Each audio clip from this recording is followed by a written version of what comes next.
Hello everyone and welcome back to the channel and welcome to yet another gaming video here on my channel. And in today's video I'm going to be reviewing the new PS5 launch title, Spider-Man Miles Morales. Now, this was a game that I was very much anticipating, and out of all the launch titles that were revealed for PS5, this was definitely the one that I was most looking forward to. I think that Miles Morales was such a great character out of Spider-Man PS4, and I love that game, so to see them doing a kind of spin-off game focusing on him, I thought was a great idea, especially because at the end of Spider-Man, we saw him really coming into his own and starting to get his powers, and this was kind of his coming of age, this was kind of him really growing into the hero that we know Miles to be, and I really love that we were getting a whole game focused around him, and to put it on the launch of the PS5 really couldn't have been any better timing. So it was easy for me to pick this as my first launch title for PS5. Obviously I did play, if you watch my Spider-Man Remastered review, obviously I did play that first because I got the Ultimate Edition, and then I moved on to Miles, but as like my first brand new PS5 game, this had to be the first choice. So the story of Miles Morales is one that I absolutely love, and I love it pretty much as I loved the story of Spider-Man PS4, or Spider-Man. I just think that the story of this is so brilliant, and I really love the story of the original Spider-Man game because of all the twists and turns it had within it. I just think it was such a beautifully told story with so many incredible moments, and I think Miles is just like that. You have Miles who is tasked with protecting New York and being the Spider-Man of New York while Peter is away.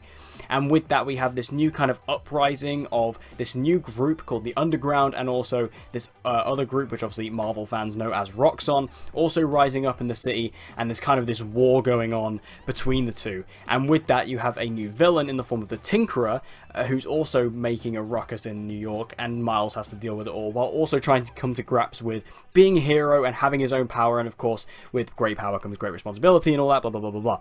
So a really strong and compelling story for me that I absolutely loved. Again, it was like these two warring factions I thought was really cool, because it's kind of like what we saw in Spider-Man PS4 with the Demons and Fisk's gang.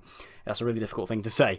Fisk's gang. We kind of had those two warring against each other, and then here we have the Underground and Roxxon kind of warring against each other, and that was really great. And you have Miles thrust in the middle of it, and then you throw the Tinkerer into the mix, who was a really great villain.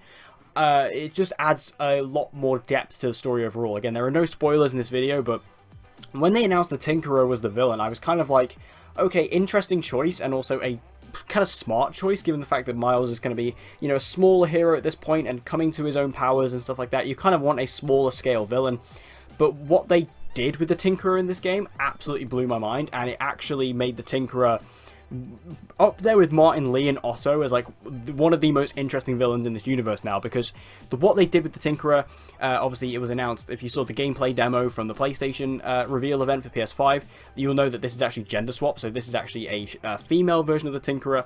But what they do with her, it's just fantastic. I was so impressed with it, and it made her such an interesting character. She's such a deep personal villain, and I loved that. I thought she was such a great character, and I think that what they did with her made her not only a perfect villain for this entry in the Spider-Man universe, in this Spider-Man game, but also just a perfect villain for Miles. Like, I think it just works all perfectly well, and I loved the entire story around that.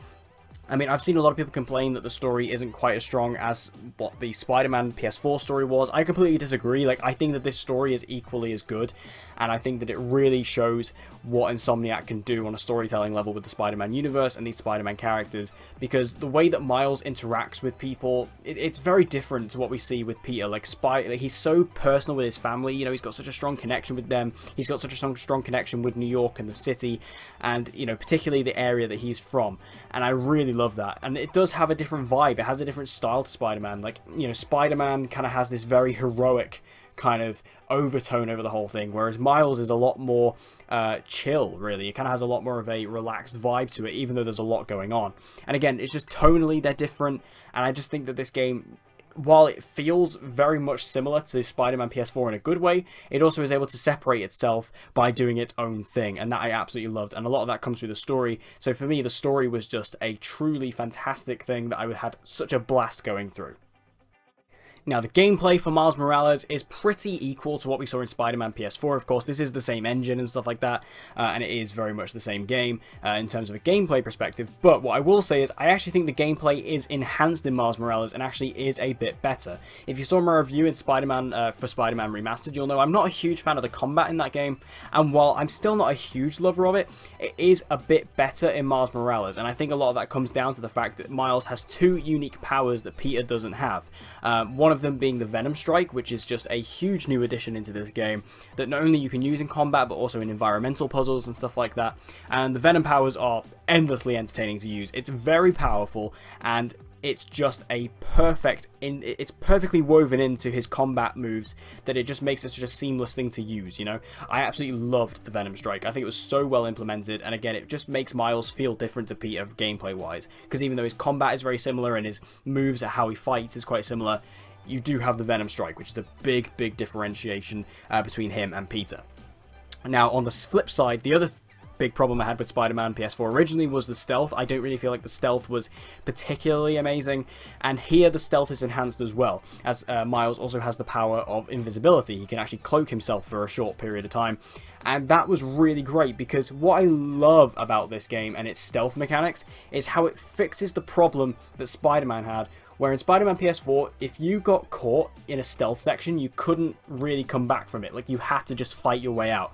Here in Miles, if you get caught, you can actually escape. Like, you can just cloak yourself, go to a high point, like a high vantage point, and you can sit up there for like a couple of minutes, and everything will calm down again, like we see in many other video games. So it actually makes the stealth better. Like, you can actually do an area completely in stealth if you want. Even if you get caught, you can zip off somewhere, sit up there for a little bit, cloak yourself, and then come back and then continue on. So it's just a lot better, it's a lot more intuitive, it's a lot more realistic, and again, it makes it a bit more open to different gameplay styles. You know, if you are the type of person who wants to go in there and punch everybody, then fine. But if you are someone like me who quite enjoys more stealthy gameplay, then you can do that. And I think that's really great. And again, it just enhanced that gameplay that we had in Spider-Man PS4. Now, in terms of the rest of the gameplay, it's all pretty similar. Like I say, the web slinging is basically the same, except Miles does have different animations. Like, Miles has this really crazy, frenetic way of moving around, you know, when he's web slinging. He's kind of all over the shop, but it looks really cool. Whereas Peter is a lot more, you know, being Spider-Man for 8 years by that point, he's able to master the web slinging, and, you know, he's quite smooth and quite graceful when he does it. Miles is just flinging himself all over the place, but, you know, it really works for his character. And I also think that the gameplay just by itself, like I say, the environmental puzzles, there's a bit more to them in this one, given the fact that we do have a bit more of a wider range of powers, given the fact that Miles does have the Venom Strike and the cloaking. So I think the gameplay overall in Miles Morales, well, is very similar. Like, don't get me wrong, like, this isn't so different to the point where it's like a different game. Like, it's very much Spider-Man. It just has a couple of little tweaks and a couple of little different additions that do make it feel like its own thing, and also does make it feel like it's improved on Spider-Man PS4. Now, of course, graphics are a big talking point when it comes to this game, given the fact that this is on the new PS5, on a new launch title, stuff like that. So it has to be, you know, quite a big talking point. And the graphics are great in this game. They're absolutely phenomenal. In my Spider-Man Remastered review, I kind of spoke about it a little bit. I kind of went into a little bit of detail about the ray tracing and stuff like that. And in Miles, it's just the same. The ray tracing is absolutely beautiful. And I think it will take you very little time actually playing the game on PS5 to see that, because there's a sequence quite early on. Again, I don't want to spoil it, but you go into this area that has a bunch of red neon lights, and it just looks beautiful. It looks incredible, and it completely blew my mind. Like, honestly, made my mouth like salivate. I was like, this is beautiful. And the whole game is like that. And it's just that ray tracing. Again, I said in my remastered review that I didn't really know how big of an impact ray tracing was going to have, and I think it's such an underrated thing. Like, I hope people do talk about it, and it's really brought up among gaming conversations, because it is a truly beautiful thing to look at. And even though it's such a small thing, like when you talk about it, you know, in context, it's very small. But when you see it, you know, as part of a whole package, it just really is. It's like that final, like, you know, it's the final, like, icing on the cake, you know. It's that last little detail that really just brings it all together. And I feel like Miles brings that in so much. I mean, I've not played a ton of PS5 games yet. You know, I've not played the other launch titles, so I don't know how the other games use ray tracing comparatively, but I think that Miles is a great showcase for the PS5 so far, and just one that you definitely want to see, not only because of the graphics in general, but also the ray tracing. You know, if you're looking for a game to really show off what your PS5 can do, I think Miles is a great choice for that. Again, I can't compare it to the other launch titles, I can't compare it to Godfall or Demon's Souls, I've not played those games yet, but Miles is a great showcase from what I've seen, and I was absolutely in love with how it looked. Now, one thing I can see people having a problem with in this game, and I have seen already some complaints about it online, is that this game is quite short, and, you know, comparatively in length, it is a lot shorter than a lot of games these days, and I can see that being a big complaint for people, especially with the price tag and stuff. You know, this is kind of like £50 for a brand new PS5 game and stuff, which, to be honest, by comparison, is cheaper than what a lot of PS5 games are going to be. But for me, like, I've said this before, like, I do not care about the length of games. I do not care at all. Like, for me, as long as the game provides me with a great experience, and an experience that I consider memorable, an experience that I absolutely enjoy, I don't have a problem with how long that experience is. You know, I'm the guy who absolutely defended the hell out of The Order 1886 when that game came out. If you remember that game, it came out in 2015, it was a PlayStation exclusive, and it was quite highly anticipated, and rightfully so. It looked great.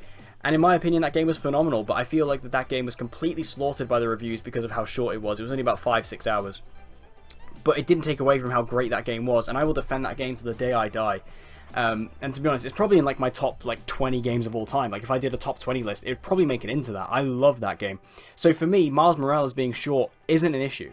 And now, I understand where people are coming from. Like, I understand that you don't want to pay like a certain amount of money in order to only have an experience that's only going to last you a few hours. I understand that.